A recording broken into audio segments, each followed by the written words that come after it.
Hello there, and welcome. My name is Alexander, and you're listening to Another Realization.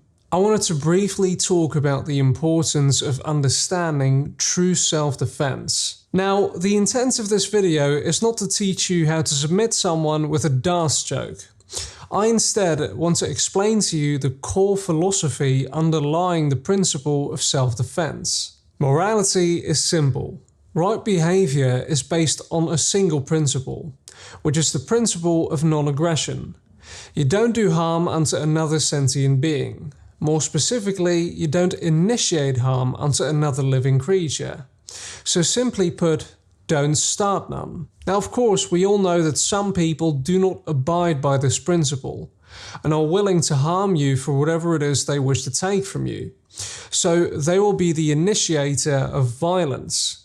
And in that case, you have the moral right to forcibly defend yourself against their acts of aggression. To put it into context, violence is whenever an individual starts to use physical power to coerce, compel, or restrain. And by doing so, they are violating your right to remain healthy and free to make your own decisions, by coercing you and doing harm unto you when you didn't start any. That is when you are perfectly and morally justified in physically defending yourself against the aggression of another, by way of defensive force, up to and including deadly force, in order to subdue their aggression. So there is violence and there is force.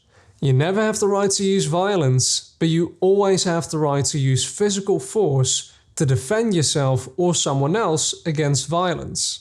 So of course many of you already know this. If I were to ask you, when you didn't harm anybody and someone decides to steal from you or attack you, would you have the right to defend yourself against that aggression?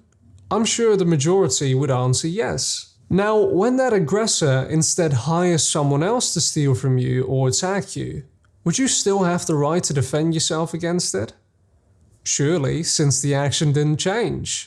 Apart from the person performing the action, you still have the right to defend yourself. Now, what if not one person, but multiple people, let's say 10 individuals, hired that one person to steal from you or attack you? Do you still have the right to defend yourself against the aggression of the hired aggressor? And what if 100 people hired him? Or 1 million? Now, as far as I'm concerned, numbers don't alter morality. Wrong stays wrong regardless of how many people want it to be right. So let's say that those millions of people decided to have a vote and appoint one of them as the representative of all the millions of people.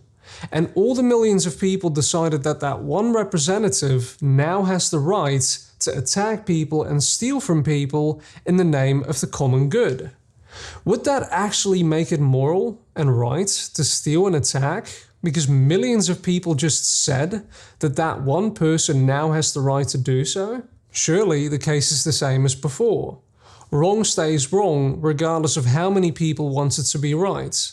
And having a vote doesn't make any difference and does not alter morality. Now let's say that the representative wrote down on a piece of paper that he had the right to steal and attack. And what if he called the piece of paper the law?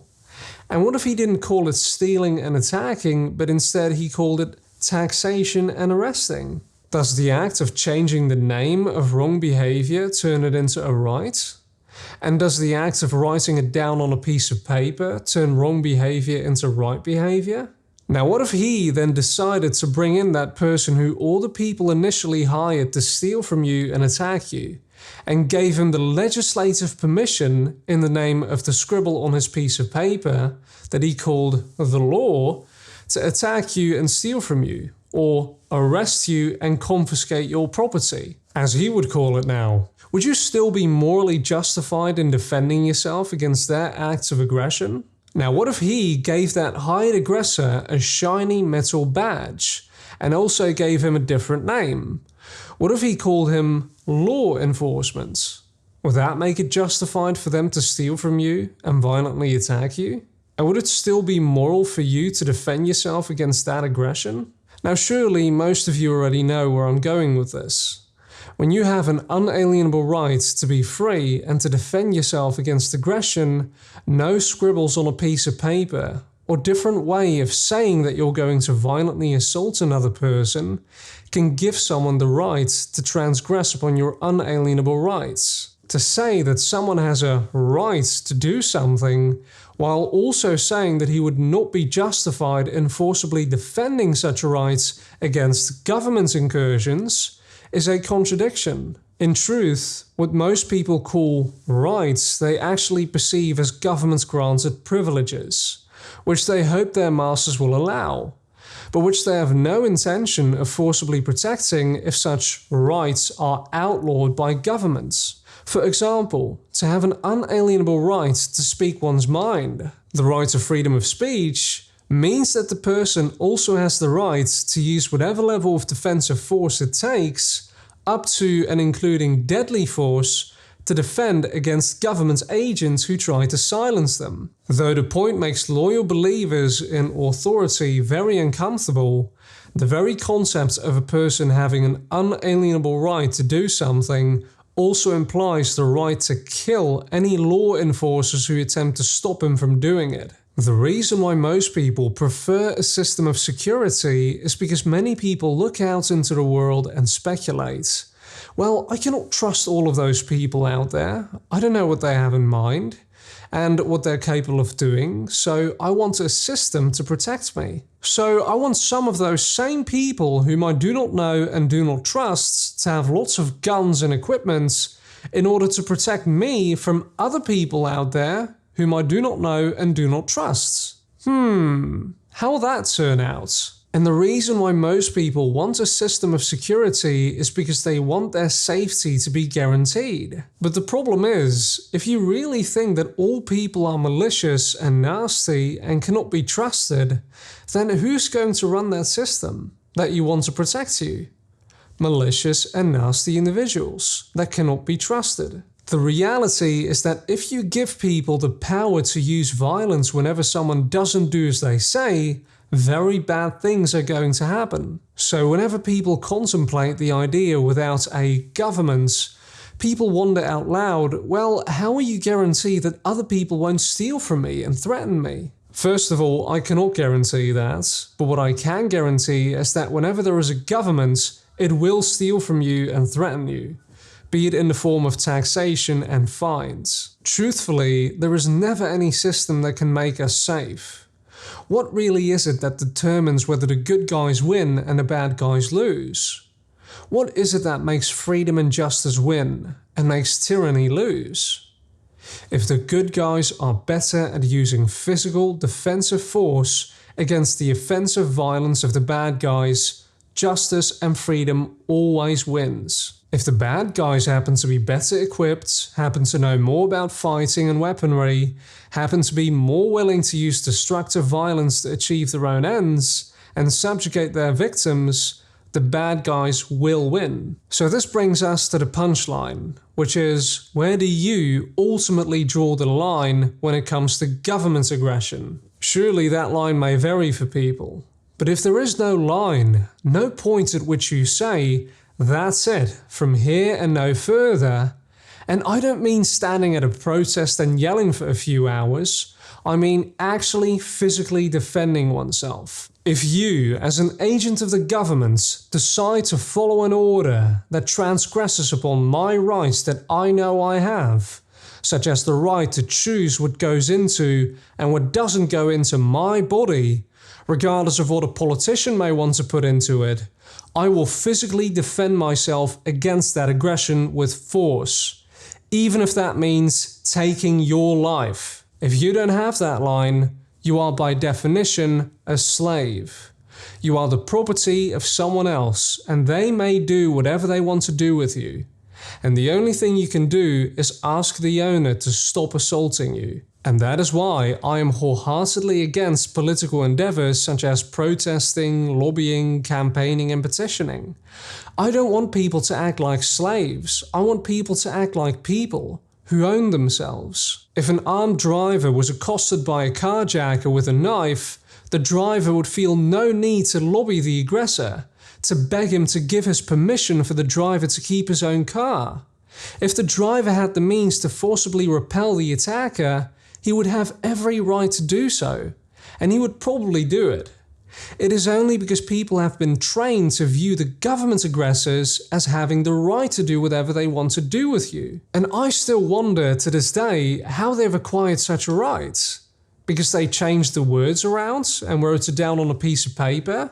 Suddenly morality changes and they are allowed to do things that would normally constitute criminal behavior? Reality doesn't work that way. So I don't understand why people just let them do things to you that are horrible and absolutely criminal, when they are clearly in the wrong. If you still believe that you should just let them do whatever they want to do with you, and the only thing you can do is whine or beg the aggressors to stop the aggression, they own you, because they decide what they can or cannot do to you, and you are, by definition, a slave. Someone who truly owns themselves will act like the driver. I will not beg for your permission to keep my car. I will not whine and complain. I will physically stop you by whatever means necessary in order to prevent you from harming me in any way, because you're in the wrong and I am in the right. You initiated the harm and I have the right to stop it. If you escalated to deadly aggression, I will escalate it to deadly force. And the case is the same with any other criminal, regardless of what title or badge they might wear.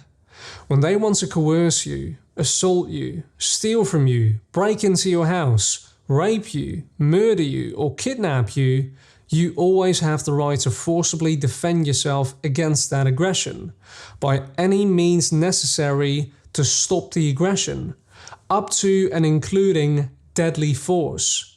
If you have not harmed anyone and someone else decided to harm you, you're always in the right if you stop that aggression by whatever means necessary. And I understand that this might be uncomfortable, but I thought we eventually ought to discuss this, because it's important. There might be a tad of hesitation left in you, because so many people have been indoctrinated to always let the state and its mercenaries do whatever they want to do to you. And I would like to encourage you to watch my video called Why Most People Don't Question Authority, if you haven't already. But consider this, when the Nazis were doing what they were doing to millions of people in the name of the law, would the people be morally justified in forcibly defending themselves against the Nazis? Even if that meant killing a bunch of them? And would it not have been much better for society if people actually started shooting them a whole lot earlier, in order to defend themselves and their families against the deadly aggression of the Nazis? I mean, millions of people died because they let the Nazis do what they wanted, because they did so in the name of the law. But when the law is allowing agents of the state to commit horrible atrocities and destroy the lives of people, like it did during the reign of the Third Reich, and in Red China and Soviet Russia, do you still think that you should just let them do what they want to do with you, even if they wrote it down on a piece of paper? Or would it have been much better for society if the people actually defended themselves against the aggression of the state and decided to actually stop the aggression, instead of waiting for the aggressor to stop violating their rights? Because that will never happen. It is only when enough innocent people become oppressed and controlled that people actually realize this.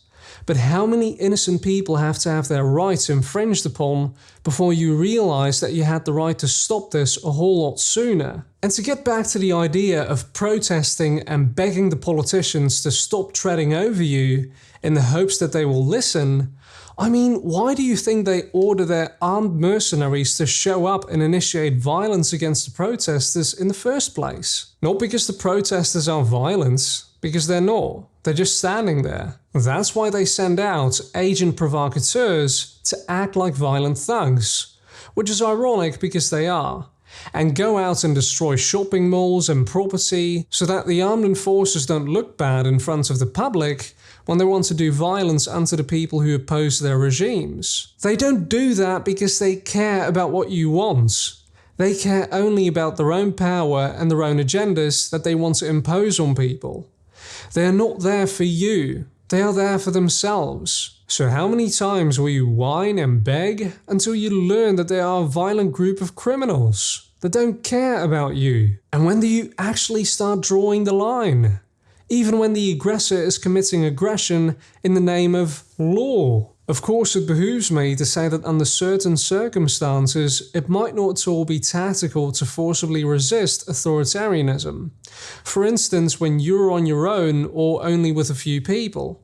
Surely it's not a good idea because it might not end well for you, and you end up making a martyr of yourself. But my point is that you would absolutely be in the right if you did.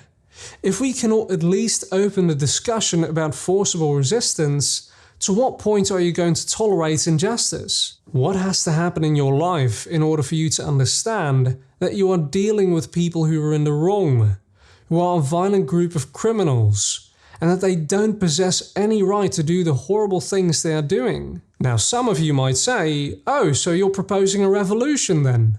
No, I'm not, because that's just treating a symptom. A revolution doesn't solve the underlying problem, which is the unwarranted belief that they have the right to do the things they're doing, as long as they call themselves authority. If most people didn't think of any of the so-called authorities as having any supposed right to use violence whenever they see fit, whenever they call it law, we wouldn't be in this situation to begin with. They would be like any other person who says, I have the right to rule you and you have to do as I say or else I'm going to hurt you.